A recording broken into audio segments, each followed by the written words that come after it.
Welcome to my channel. Please don't forget to subscribe, like, share, and comment. Today we are finding the derivative of this expression here. Now we are going to use the formula dy dx is equal to v du dx minus u dv dx. That is all over v squared. Now we need to let u is equal to this numerator here, e to the power minus 2x plus e to the power 3x. And then we can find du dx. That will give us minus 2e to the power minus 2x and plus 3e to the power 3x, like that. And then we are going to let v is equal to the denominator, x to the power of 3. Then we can say dv dx is equal to 3x squared. Now it's time for us to substitute what we have here into that equation. So we are having dy dx is equal to v is x to the power of 3. So we say x to the power of 3, and that is multiplying du dx.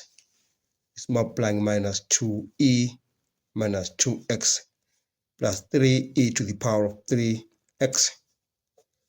Then that's minus u. Our u is this one. So we have e to the power minus 2x, okay, plus e to the power of 3x. Then that is multiplying dv dx, and dv dx is 3x squared. So that is multiplying 3x squared, like that. Now this is all over v squared, and v is x to the power of 3. So we say x to the power of 3, and that is squared. Okay, now we can try and simplify what we have there. Of course, the top part, we can just leave it as it is, and then we can try to simplify this bottom part. Therefore, we can say dy dx is equal to x to the power of 3 minus 2e to the power minus 2x plus 3 to the power 3e to the power of 3x, then minus, you can just rearrange that, 3x squared, then into e to the power minus 2x plus e to the power of 3x, and that is all divided by x to the power 6. We've come to the end of this question. Thanks for watching. Please don't forget to subscribe, like, share, and comment. Enjoy your day.